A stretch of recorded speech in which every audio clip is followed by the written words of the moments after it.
Hello everyone and welcome back to the Brightworks. Happy to have you here today as we take a look at Riverrun version 1. Apparently this is the original map. Well, I don't know if it's an original map, but it at least is the version 1 for Beyond All Reason.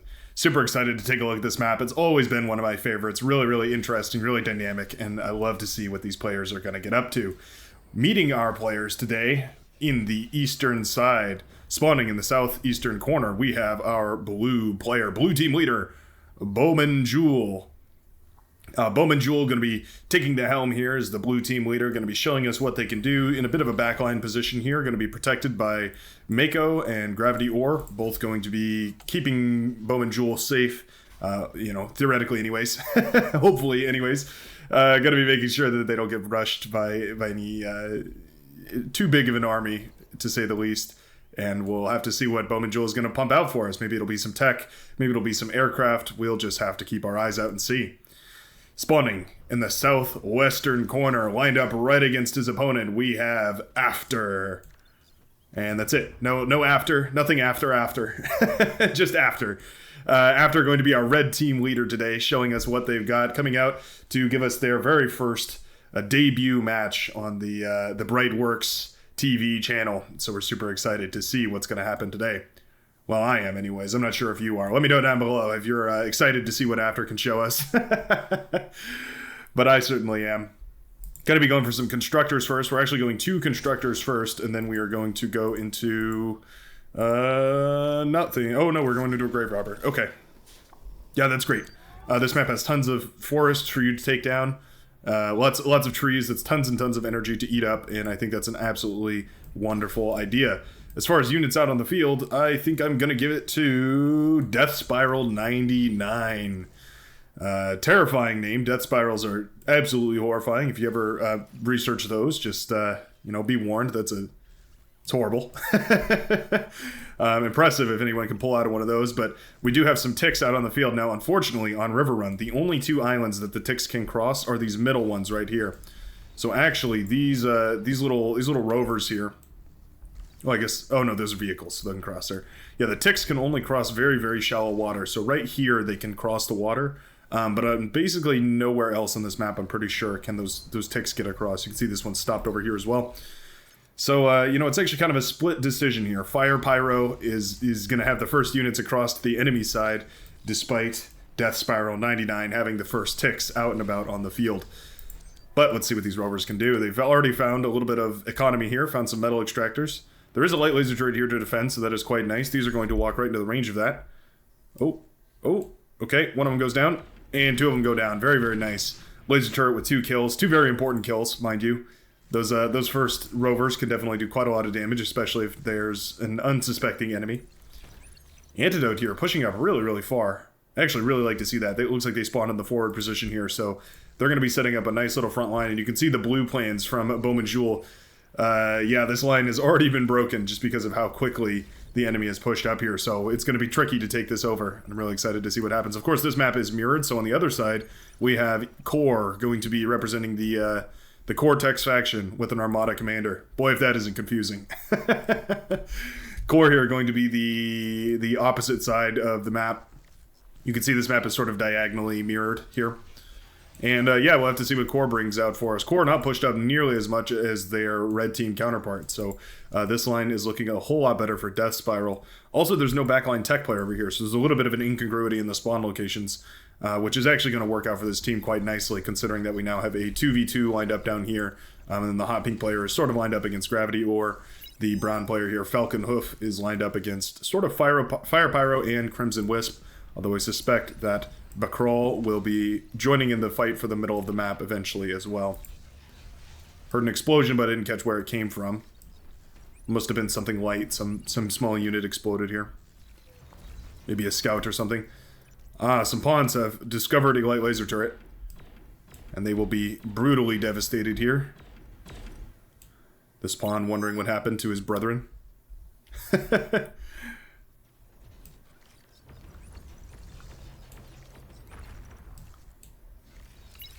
Mako turtling up very heavily up here. We've got light laser turrets, we've got tons of anti-aircraft. It's going to be a real devastating shame if any aircraft happen to fly over this mountain, because they are going to be torn to shreds. We do have a couple of grunts pushing forward here, a little bit energetically by Antidote. But I think that's quite nice. We are going to see a little bit of a push, and that's always going to be helpful, especially in understanding where we're actually going to be building here. The beamer turret is spotted, and we're going to shut that down really quickly. Don't want to give the opportunity to keep that up and running. Wow, that pawn wreckage actually dodged the D-gun by falling, by dying right when the D-gun passed underneath it. That was interesting. Interaction we don't see very often there. Kind of cool. Some incisors trying to push forward here, but they are not looking very good. This light laser turret is going to be more than enough to mop these up, as well as some grunt firepower support. Laser support, as it could be said.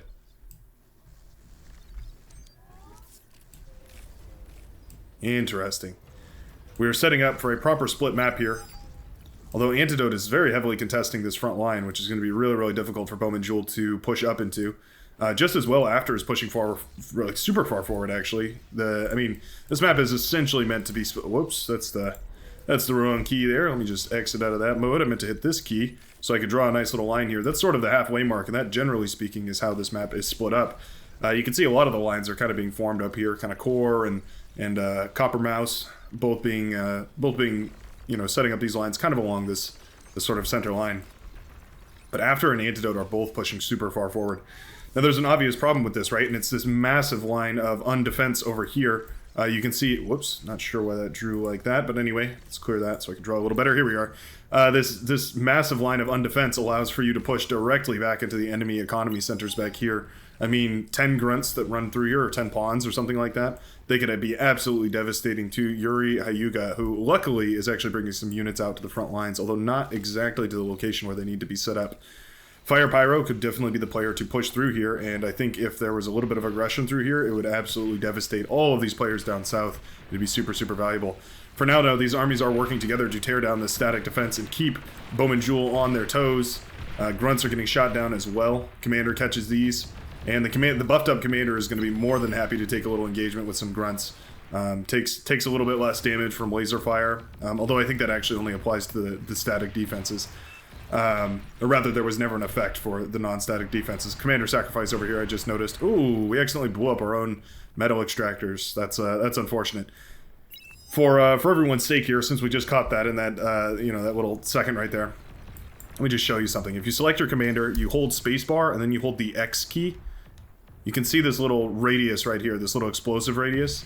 This is the damage radius of the commander. Now this just got changed in the latest update to where there's damage drop off from the center to the outer edge of this radius, but it's still pretty huge. It still does a lot of damage on the radius, certainly enough to damage some metal extractors. But this gives you kind of an idea of exactly how far away you need to be.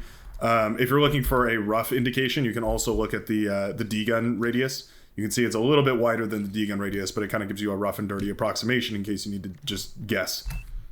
Anyways, that being said, the commander is sacrificed back here, and it's going to be sacrificed for all that juicy, juicy metal. We've already got up to T2 for gravity ore. We've got the T2 constructor out. We're going to be building those T2 metal extractors. So at the end of the day, losing this metal extractor, not really going to be too huge of a problem, considering we're just going to upgrade it anyway. It does make upgrading this a little bit cheaper. Just brings the cost down a little bit. I'm not sure if it'll actually show you here. Yeah, it's difficult to see, but yeah, it basically just subtracts the cost of the T1 metal extractor, which I think is 50 metal. Yeah, so just gives you a little bit of a refund, but otherwise, I mean, it'd be the same as if you just reclaimed or something like that.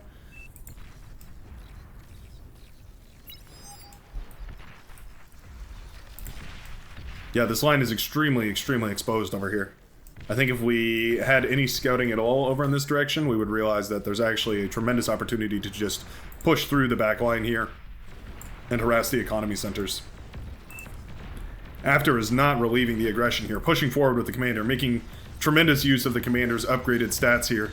Although that is a lot of light laser turrets. We've got 2 laser turrets here, and we've got 4 up on the cliffs here. We definitely don't want to lose the commander to a bunch of light laser turrets, so we're just going to build up a grunt force. After is doing a phenomenal job of making sure to spam out as many units as possible. We've got tons of advanced solar panels, producing more than enough energy for this facility, and these grunts are streaming out one after another. In an endless horde. Wow, yeah, some damage was done back here. It looks like some grunts managed to sneak through the lines and cause a tremendous amount of wreckage. We finally see some T2 bots coming out here, some of the fiends for the Cortex player. That's really nice to see. Always important to get a few of those out on the front lines because you never know when you're going to need a little bit of firepower. T-heat. Fire Pyro. Going to the T2 vehicle lab. Oh yeah, I installed a widget that should automatically wipe away marks every so often. I'm used to just doing it manually now, but hopefully that will kick in eventually. Anyways, setting up a huge static defense line here. We're just making tons of laser turrets. We absolutely don't want anybody to push through here. But I can't help but notice that there's a pretty open lane right here. I mean, there's three laser turrets here, but that would be easily overwhelmed by, I don't know, a contingent of Centurions or a swarm of grunts or something like that. This southern half has been abandoned here and actually leaves a huge opening. A bunch of grunts are running right through. After is going to have to redirect a whole bunch of forces if they want to intercept these grunts that are pushing through to their base. And that could be really devastating. We'll check back in and see how successful that push is. Meanwhile, it looks like Bowman Jewel has managed to sneak a few Rocketeers, of all things, into the back line of Falcon Hoof, who is now taking a ton of damage on the advanced solar panels. And they will start to go down. Yeah, those Rocketeers can do tremendous damage. They're meant to go up against static structures, right? So they're certainly more than happy to completely devastate this base. No reaction here from Falcon Hoof. I'd love to see some of these grunts being pulled back or just something, anything, trying to deal with this, but no, the power is just completely failing here. You can see every time one of these goes down, our power infrastructure is being crippled. Yeah, this is not good.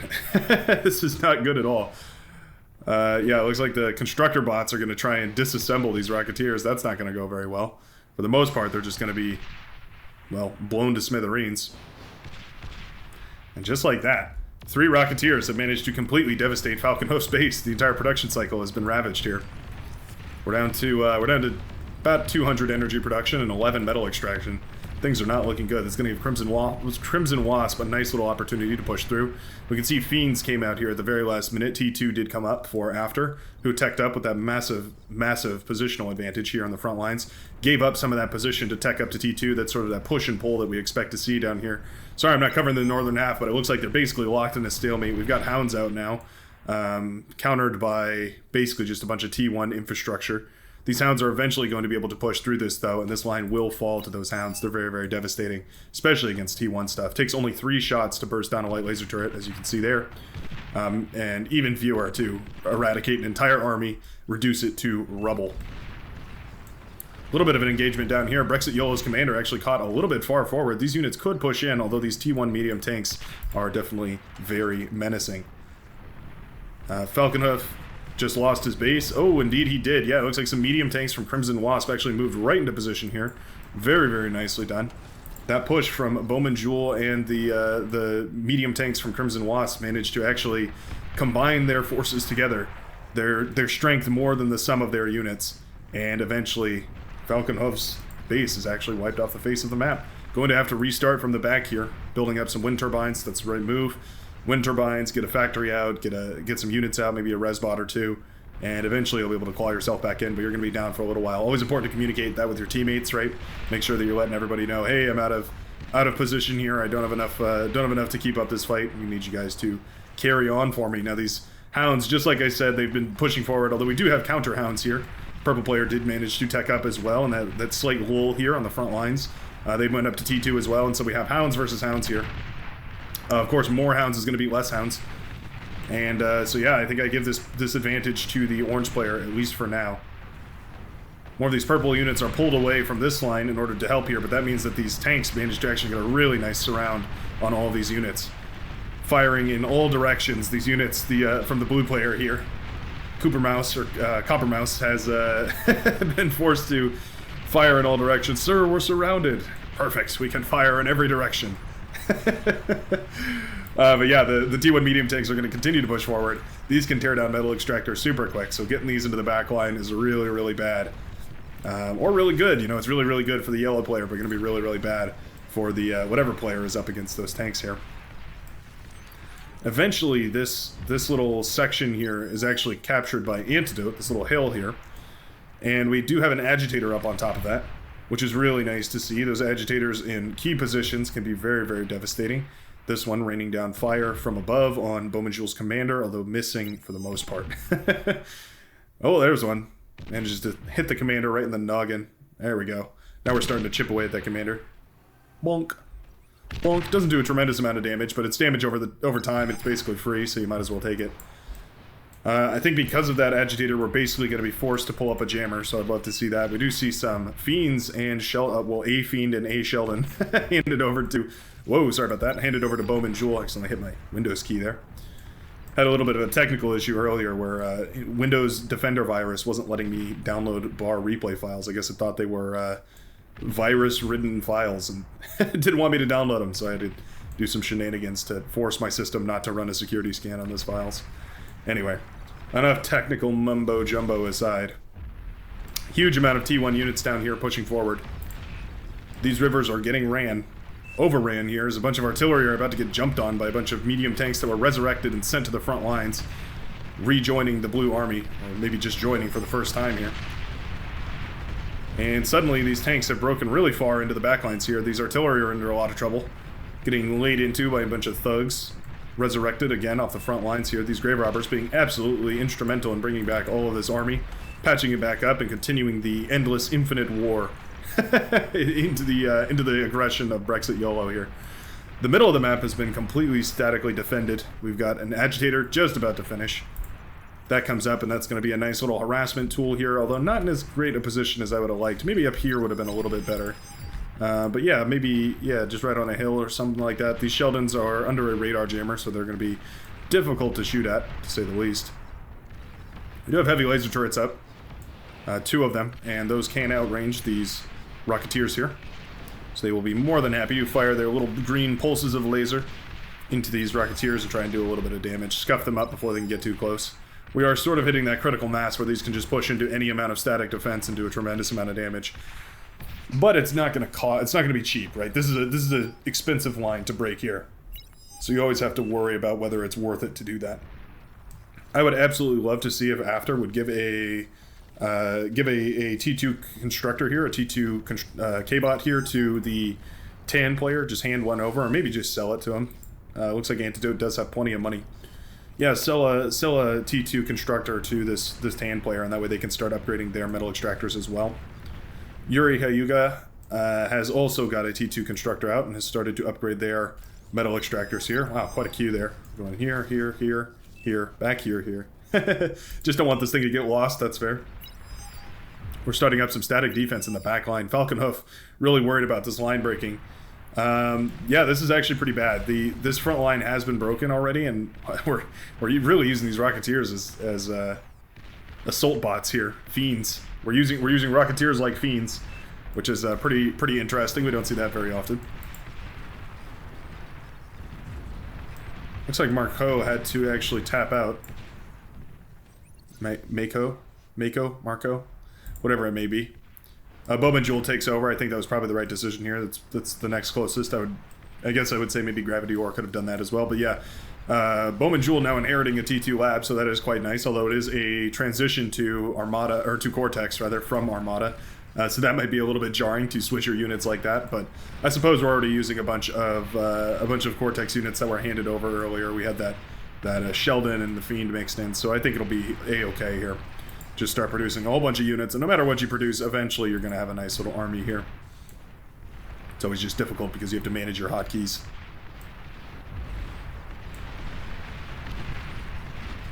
Nice little engagement down here. You can see Copper Mouse taking a little fight, but these units are all grouped up, so the AoE on those tanks is devastating. And you can see every time one of them shoots, not only is it doing the little bit of damage that it does to these bots here, but it's also doing damage to everything around it, and so this army is completely dismantled. That being said, Brexit YOLO doesn't have any of those res bots available to him, so there's not a cheap way for him to keep this fighting army up and healthy, and also resurrecting it back from the grave. He sees these res bots, this swarm of res bots coming in here, tries to shoot him down, but there's so many of them that they could disassemble this field of units so quickly here. Even though he's trying to shoot all these res bots down, they've still managed to extract a ton of metal off of this front line, and they've definitely paid for themselves by now. They're juking and jiving.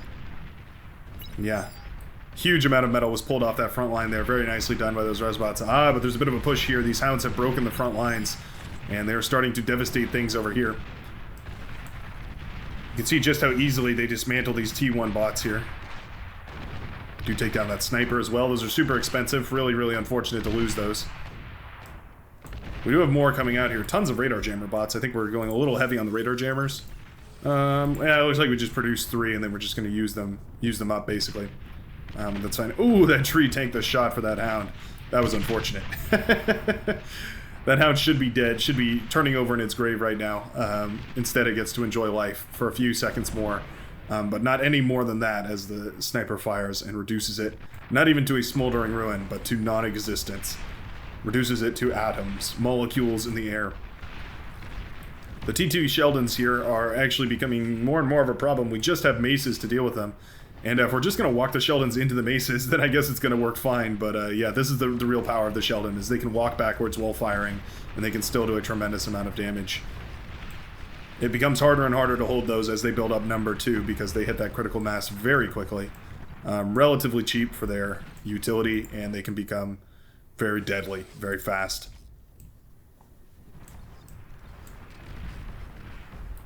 We do have T2 units of our own here for Baumann Jewel. And the economy is slowly growing. We do have all of our metal extractors upgraded to T2. Okay, we're working on a fusion reactor. That's very nice. I would love to see some T2 energy converters. We have 1 coming up here. I think we need about 4. For the energy production, we have about 2,000. 2 to 4 would probably be good. 4 might be a little bit hard. Ooh, love to see a D-gun here.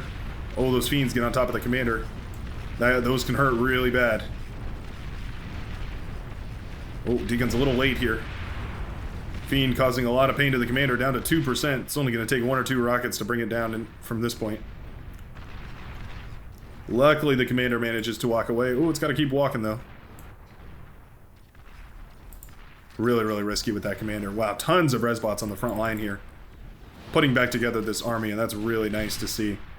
That is going to keep this fighting force fighting, and if that isn't what we're here for, then I don't know what is. Yeah, making sure you can either patch together all these units or disassemble them real quick and funnel them back into your line is going to be super important here. Bunch of pressure from these Rocketeers collapsing in on these construction turrets. They're starting to chain react with each other. Every construction turret that explodes brings the next one down really, really low right next to it. And suddenly this army is looking absolutely devastating. I would love to see some Sumos out here. Sumos are a really good counter to this push, just because they're tanky enough to take a bunch of hits from these rockets. But they're also... Ooh, commander goes down right next to this production facility. They're tanky enough to take a hit from a lot of these units, and also they do enough damage to those T1 units that they can really, really burst them down.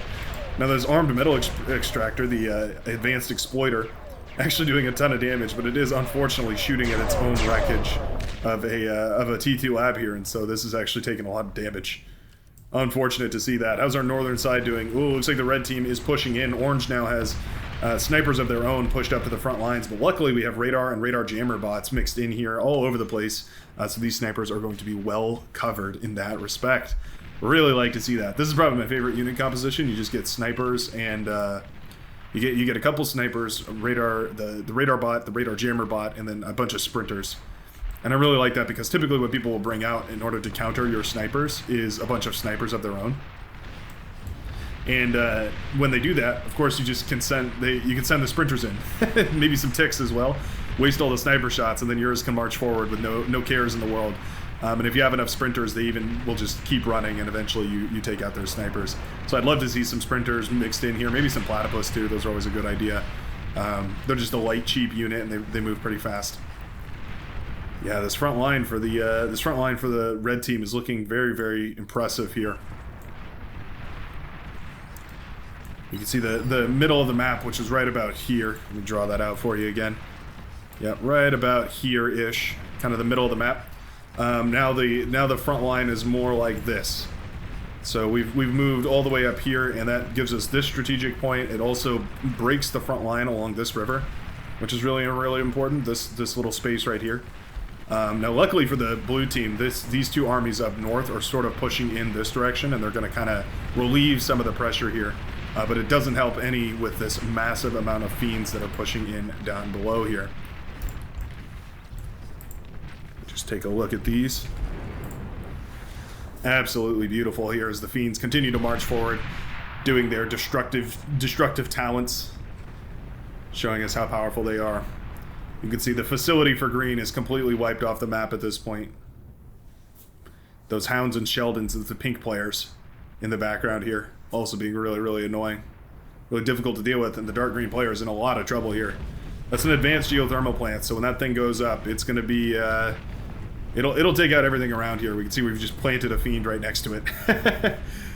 He's going to be in charge of destroying this. Really nicely done, in fact, not sacrificing all of the Fiends to kill this thing. Very, very well done here. Geothermal plant goes up. And that means that dark green is essentially removed from this map. Crimson Wasp no longer has any presence here, aside from a single advanced metal extractor, which will probably fall to the Fiends very shortly here. Oh, and a few walls on the front line, I suppose. Yeah, these armies are slowly starting to push in more and more here. We can see bulls brought to the front line. Those are a very nice counter to those Fiends. They just do so much damage. They're very tanky. They can absolutely contend with the Fiends' high DPS, but also do enough damage to shut them down really quickly. We have a bunch of res bots on the front line that's absolutely critical. I was going to say essentially necessary, but absolutely critical. Same difference. Fiend gets into the back line here. Oh, if it starts taking out these construction turrets, that could actually be bad news. Yep, it will get all the construction turrets. It could definitely aim for these energy energy converters rather. That'd be a tremendous way to do some damage, but in fact, the bull and the Janus will come out and they will shut it down. So it's very lucky for Fire Pyro. Fire Pyro, ironically, being harassed by a pyro unit in the back line here. The middle of the map is completely crushed here. Am I wrong? No, I think Chief Ski has definitely got a lot of work cut out for them if they want to deal with this. Yeah, we're setting up some medium mines here. I guess that's not a bad idea.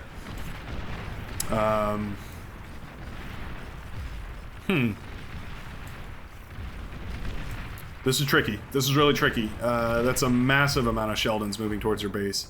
A bunch of Centurions too. Those can be a front line unit just to soak up a bunch of damage. Make sure that you have vision and whatnot, and then the Sheldon can just, well, shell away from miles and miles back. We are finally up to T2 units here. We do have a couple of Hounds. Oh no, those were resurrected though, so we don't actually have T2 of our own. We have a facility up here making some Sheldon and some radar and jammer bots and that sort of thing. But most of these, well, yeah, all of these Hounds were just resurrected off the front lines. I mean, that's definitely a viable strategy. I'd love to see these guys continuing to resurrect or reclaim from back here. We are metal stalling. There's 1,500 metal lying right there on the floor. 3,000 over here, 4,000 over here. Yeah, tons of metal all around the map. Guys, if you don't have this widget installed that shows you the metal highlights here, go check out my video because it will instantaneously help you out. It's super, super tremendously helpful. I was skeptical at first. I thought, how important could it be? No, I 100% stand by it. It's super, super useful. It'll change the entire way you think about resurrection and reclaiming, and you're going to be all the more happy to have this under your control. Anyways, self-sell out aside, we do have a bunch of bulls up on the front line here for the light green player. And yeah, there's not really a whole lot of static defense right along here. There's a commander you'd have to get through. There's an agitator, but that wouldn't do hardly anything against a bunch of bulls. For the most part, it's just we don't really have any vision, so we don't actually know where we can and can't push into. We see some sumos pushed out into the front lines here, and I really, really like to see that. They're an excellent option. You can see just how quickly they can melt down these T1 units. It's basically like a heavy laser crammed inside these little sumo cans. And yeah, they're super devastating. They can do a tremendous amount of damage. We see Fiends running up against maces here. The maces are decent, but not great. They definitely take a ton of damage from those Fiends there. We do see a Bulwark brought out to slow down the push here. We're also building a Scorpion Battery. That's nice. Scorpion Battery, very good against high health single target units, and the Bulwark, of course, very good against sort of a general spread of units.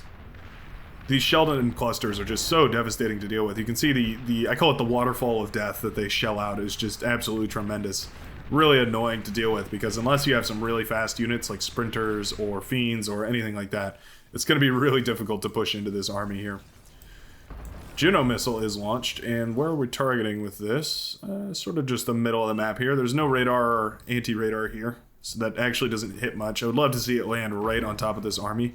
they would destroy all of these radar bots, all of these jammer bots, and you would be in a really nice position. Commander actually moves forward here, very nicely done. D-guns are a little bit suboptimal. That's fine. We do manage to still take out two of these bulls and a Janus, and that is going to be more than enough to repel this force. At the very least, shrinking it down to a size that that player is uncomfortable with pushing in with. Resbot's hard at work here. Very nice to see. Yep, just eat all of this up, and I think you're going to be in a really nice spot. We do have tons and tons of Sheldons coming out of the light green player here. We're actually ecoing up really hard in the back line, but I think that's probably the right idea here. It's basically the only comeback mechanic that you have, right? You pretty much need to eco as hard as you can if you want to contest these players. We can see After is also eco scaling just as well, and it's going to be absolutely critical if these players want to stay in the game here. I would love to see Chief Ski ecoing a little harder as well. We do have 2 fusion reactors. I'd love to see these eaten up and converted into an advanced fusion reactor. Use that to spiral further and further. Just keep making economy. Anti-nuke comes up. Yeah, that's a really good point. We have no anti-nukes for the blue team. We have a couple anti-nukes for the red team. They were at least thinking about it. But no actual nukes. At least I don't see any on the field at the moment. Could have been tremendous here. We're 30 minutes into the game and there's not been a nuke, so always an interesting thing to keep in mind, especially if you play Armada and you're thinking about building some nukes. We do see some sprinters mixed in up here. That's really nice. But yeah, if you're playing Armada, think about mixing in a nuke here and there if you haven't seen any all game. Roman Joel says, I have mini nuke. He does indeed, excuse me, have a mini nuke. The Catalyst. Very, very high damage weapon. Ooh, it could actually do a lot of damage here. Laying this right in the middle, right on one of these clusters here, it could certainly wipe out a tremendous amount of this army. This is all T1 stuff, but you know, anything that you manage to take out with a little tacky N could be super, super useful. Tacky nuke charged up twice here, and we are looking pretty good with it. Also, when's the last time you got to see a bubble, like the bottom half of one of these shield bubbles? I always forget that these do technically extend deep into the ground here. It's a sphere, but you don't usually get to see them like this. So that's really fun to see. I wonder if a plasma shot goes into the middle here, if it would just deflect downwards. That's kind of cool. Tactical nuke is launched. Boom, there it goes. Wipes away about a third of that army. Very nice to see. I'd love to see some spy bots move forward here. That could also be another really powerful way to shut down this army. Just paralyze it in range of these persecutors here, and you're going to be in a really good spot. Second tactical nuke is launched. Didn't see where this one's headed, but hopefully we can hit this army here. Oh. Alright, yeah, that was worth it. Managed to damage up a bunch of these sumos. It's not going to kill them in one blast, but we definitely scuffed up a lot of them. We took out a few T1 units as well. Yeah, that tactical nuke is proving to be very useful. We're already up to a 3 Chevron missile launcher here. The red team is being extremely unaggressive. For the extreme lead that they had, suddenly we're just nowhere. we haven't pushed in. We've just been doing hardly nothing here. Really odd to see. Some sumos are breaking into the back line here, as well as a resurrected bull, and absolutely devastating these Sheldons. Yeah, sumos beat Sheldons if they can get into range. They're not supposed to get into range. That's the trick here. But certainly they do once they get into range here. Yeah, the sumos are just continue waddling forward, and they've melted down a ton of this T1 wall down here. I think it's time that we stop making these T1 units. It's just a waste of metal at this point. I'm not even sure where they're coming out of. Looks like we switched to resbots. That's much better. I definitely support the resbots. If we take a look at the reclaim field here, you can see 4,500 metal. I mean, that basically pays for a advanced fusion reactor. And yeah, we're gonna need to see a whole lot more of those if we want to keep up the eco scaling here. Those T2 units are difficult to deal with, but also remember they're expensive. So if you can win the fight and you can reclaim them, say, I don't know, with a bunch of gunships that completely devastate the Sheldon push here, that would be absolutely tremendous. Or some bulls melting down a mammoth. Really, really nicely done. That was a beautiful engagement right there. The absolute perfect units to take that fight. Really, really nicely done. The bulls are still looking really healthy after dealing with that mammoth, and the mammoth leaving behind thousands of metal, well, 1,500 metal almost, on the front line there. Super, super beautiful. If you take a look at this, 29,000 metal. Oh my goodness. I mean, think about what that could fund, right? Like, that's a full T3 transition with plenty of economy you could build out of that. This was absolutely worth fighting over in the middle of this map here. Did hear another tactical nuke come down. Looks like there's some scuffed up units back here. I'm hesitant to say that it was probably here or maybe over here. Somewhere along this line, there was a tactical nuke that went down. 3,500 metal here. I'd love to see some of these grave robbers hard at work, either picking up these units and folding them back in, or eating them up and folding them back in. Both fold them back in, just in different ways, I guess. Catapult is finally out. This first T3 unit that we've seen on the field, or at least that I've seen on the field yet. Do we have any T3 up north here? We're probably about ready to get up to T3. We have the gantry out.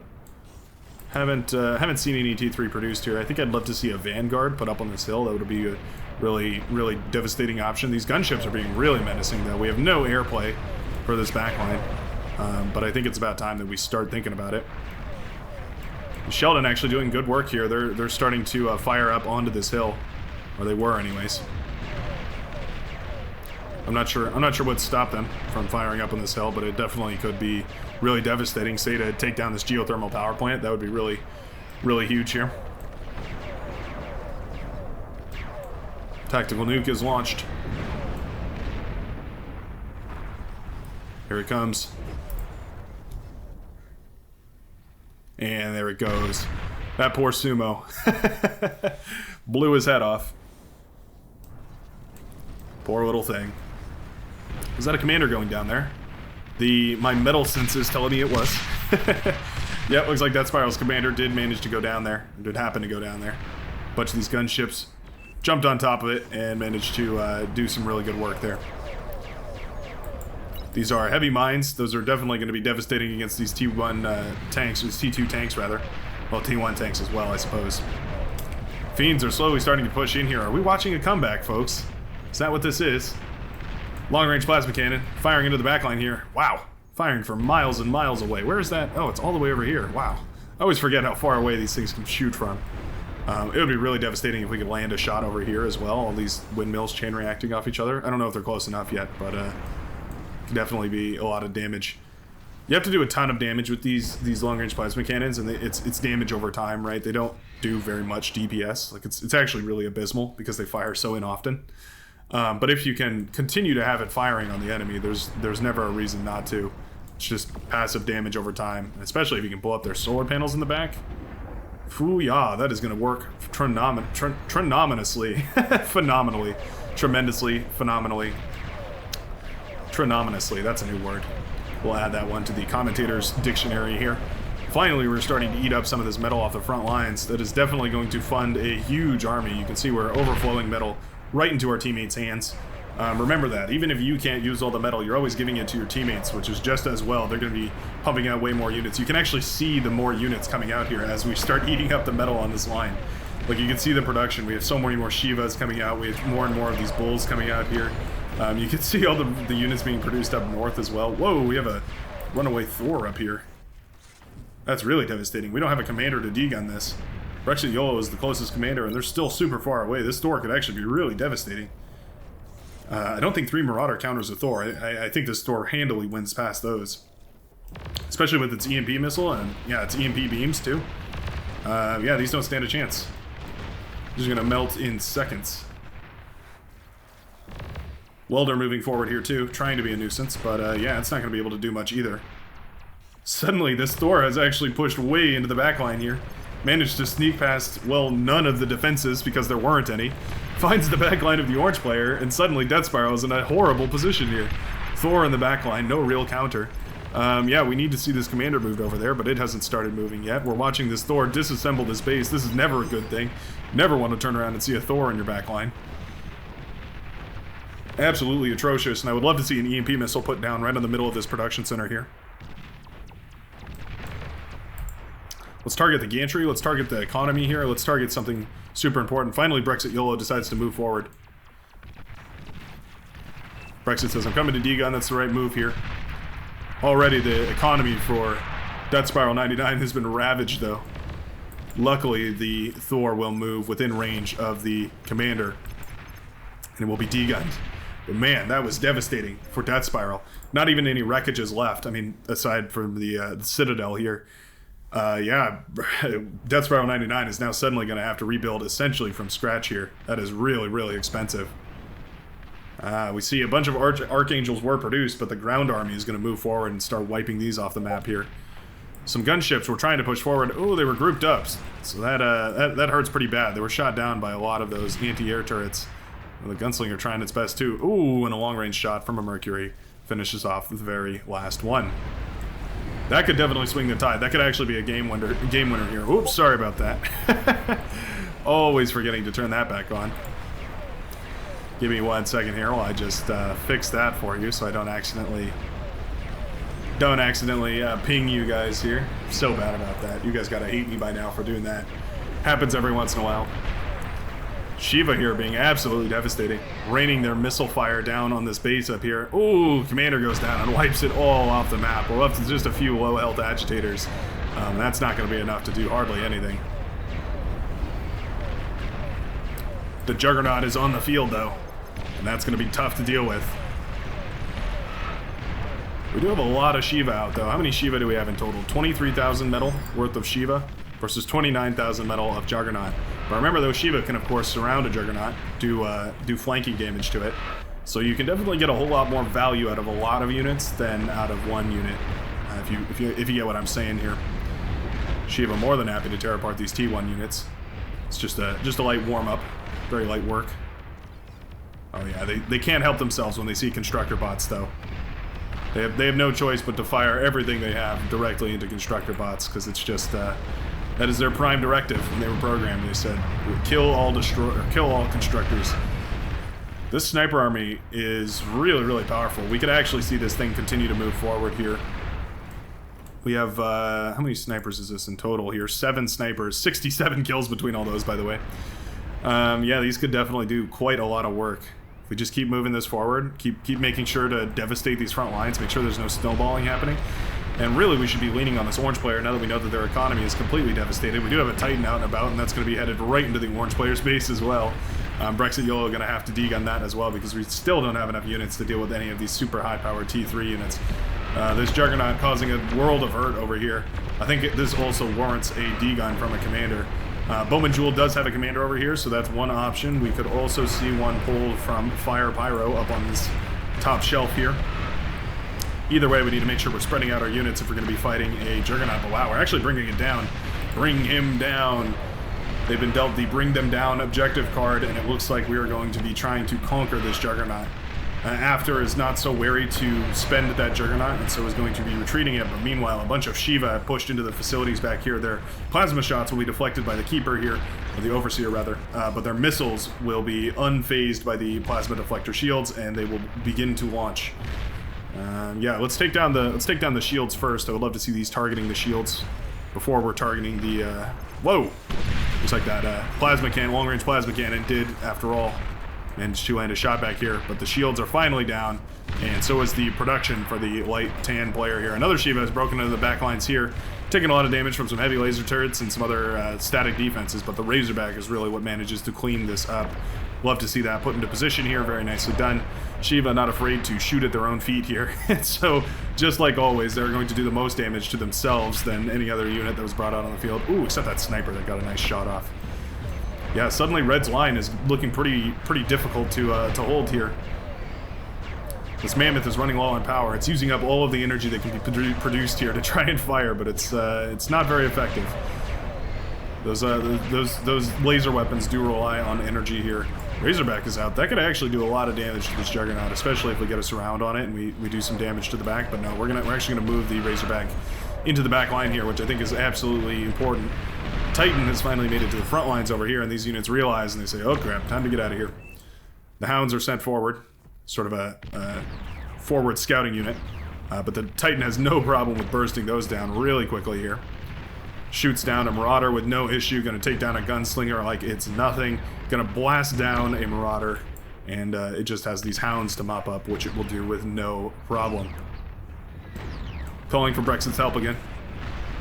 Brexit needs to get the commander up there ASAP, but it's already too late. This Titan is already within range. The commander is nowhere to be found. Oh, are we gonna move it? We're gonna move it? Oh, I don't think so. Not yet. Brexit YOLO responding just a bit too slow here. And the Titan has already ravaged the back line. We're going to see the production facility torn down here. The constructor turrets are already taken down. And this Titan is ravaging the back lines. Brexit finally moves the commander over here, but months too slow. Yeah, this Titan is causing tremendous pain. Luckily, again, it moves into range of this commander. We need to start seeing some units pumped in with the commander if we're ever going to manage to hold this. A bunch of snipers get a bunch of free hits off on these Titans, and wow, you can see how low these can bring them. Really, really powerful unit. This Titan is almost dead just from sniper fire. Just gives you some perspective of how absolutely devastating these snipers can be. Down to 26% health. This one's also scuffed up, down to 41% health. Snipers pushing forward. Are they actually going to get it? 1%. One more sniper. Wow, they actually managed to bring down a Titan. That is impressive. Those snipers, man, they can be so important. Super, super powerful unit, and suddenly this match is looking really bad for the red team here. Now, the southern player, After, has done a phenomenal job of getting some units out on the field. We do see one Juggernaut going down. The second one is actually in a whole lot of trouble. Friendly Juggernauts for the blue team. The green player bringing out Juggernauts of their own. We have tons of Resbots patching back this army and putting it back together here. And hundreds of gunships brought out. Well, 20 gunships. More on the way in the back line here. But they're going to be really, really devastating if they can find a good target. Which at the moment they basically just found anti-air turrets to shoot at. Not ideal for them. Not by a long shot here. Ooh, the snipers fire on another Titan. Bring it down to 67% with just a single volley. Wow. 34% after 2 shots. Can they melt it down with their final one? They're going to have to retreat a little bit here. They do catch a few of these sprinters that were trying to sneak around the side here. Although a lot of them are missing, wasting their shots. Oh, but finally it does go down. Snipers continue to fire on these Titans. Yeah, so this just goes to show the answer to snipers is not to tech up, it's actually to tech down, and that's a really difficult thing to manage. Sometimes the right answer is not to go for the more expensive units, it's to go for a lot more cheaper units, right? Because 100 ticks beats this amount of snipers, and it's way cheaper than a Titan. Whereas a couple Titans and Marauders just disappear when these snipers start firing at them. So it can be really, really difficult to make that decision, but it is a necessary one. So I'd love to see the commander throwing down a bot lab here, or you know, any other constructor throwing down any sort of bot lab, and that's going to be how you deal with these snipers, not pumping out more T3 units. I mean, Marauders are probably the best option. They're the cheapest, they're the lightest, and they're the fastest. But yeah, still not nearly going to be as effective as just making a whole bunch of ticks or grunts or pawns or anything like that. We can see on a macro scale the blue team is pushing back and they have refused to stop eco-scaling, whereas the blue team, or the red team here, has actually completely stopped eco-scaling. Short of yellow, who still has some nice advanced fusion reactors going up, but the problem here is that all of these turrets are told to build units. So no eco is actually being powered out here. And that's actually a problem, because we're focusing too much on building units and not enough on scaling our economy. Likewise, the salmon player here has stopped eco-scaling as well. You can see there's no more advanced fusion reactors queued up. The light pink player here looks like probably just had a front line. Yeah, it looks like we had a T3 gantry up there that just got ravaged eventually, and there was nothing you could do about that. You're just gonna have to rebuild, but it does put you out of commission for a while. And this front line is being caved in by these juggernauts pushing forward here. They've realized, oh, commander needs to be cloaked. Commander is not cloaked by After. That's an uncharacteristic mistake for our top true scale player, and the commander goes down by a single juggernaut. I think the intention there was to degun the juggernaut, but the commander wasn't even cloaked, so yeah, it had no hope at getting there. This juggernaut does go down to a beam from one of these other juggernauts, and now this one is in quite a lot of trouble. We need to see a commander brought over here to degun this. This is a very optimistic Ragnarok. We are on 44 or 54 metal production. We do have a nuke launcher with 3 chambered nukes, and none of them have been used so far. Maybe some of them have been used, but I missed it. At least none that swung the game here. We do see nukes from the blue team finally coming out here. It seems a bit late for them, but I guess better late than never. If you can find a place where nukes would be helpful, like right here, that's a great use of one. Just wipe away all that random mess in the middle of the map, make sure that there's no economy being pumped out. That does actually shut down a lot of Yellow's economy. Yellow's economy is based around a single advanced fusion reactor, which we are mostly using to pump out units rather than... Oh no, sorry. That was... It was whoever was here. I think it was the light pink player. But the yellow player has taken over for them. So the light pink player's units were being handled by mostly advanced metal extractors. But man, we can see these juggernauts. They do not care about whatever you have in front of them. Static defense units, you name it. They'll just keep pushing through. I don't even know how you as a Armada player. There's a couple options for dealing with a juggernaut coming towards your back line. I would make snipers. I would make starlights. You know, I have units to deal with that. But as a Cortex player, I don't know what you make to try and deal with a juggernaut marching into your back line here. I think you use your commander. I think that's the right option here. You see the juggernauts do a lot of damage to each other. Certainly, those heavy laser beams can be quite devastating. But one shot to the economy back there with that laser beam, and this thing is destroyed. We're melting it down with the high energy laser here. Boom! The advanced fusion reactor goes up and wipes away most of this base. The juggernaut goes down, and after is reduced to rubble. You can see the economy now brought to 4,000 energy, 13 metal, and no way to spend it. We have a single construction turret to our name. We don't even have a constructor. All we can do is produce T3 units, but that's hardly an effective way to get some units out on the field. After is reduced to basically nothing here as another juggernaut pushes forward. Now luckily Yuri Hyuga has the commander out and available. D-guns, it shoots up immediately to a 2-star general. A 2-bar general here. Get it, name drop, right? Ooh, is this a skyhook? These are interesting. They have tons of health and they can carry a tremendous amount. They're a very interesting option as far as transports go. Really tricky though, because if they get shot down, then you're carrying more stuff. It's going to cost you a whole lot. Ooh, nukes come down on this army. Actually, I was worried it was going to take out a lot of these gunships, but it was positioned really well here, and so it was mostly just the Marauders that got taken out. A few friendly gunships got blown up, but for the most part, that actually ended up working out really, really well. Now, the Razorbacks can shoot up at these gunships, and they do a decent amount of damage against them. But certainly there's enough gunships here to do more damage to the Razorback, especially concerning flanking damage here. Yeah, things are not looking so good. We don't need to continue pushing down south. If you just look, you can see which players have tapped out. But it looks like the red team has decided to cave underneath this. Wow, what a turnaround here. The red team went from having a tremendous lead on the field, got a little bit greedy, stopped producing economy, just relied on producing units, while the blue team turtled up as hard as they could, built that economy, scaled super rapidly, and managed to secure the dub. Thanks a ton for watching. I hope you enjoyed this commentary. Please feel free to leave a like or subscribe if you want to join the Brightworks. I'm certainly happy to have you, and I will see you in the next video.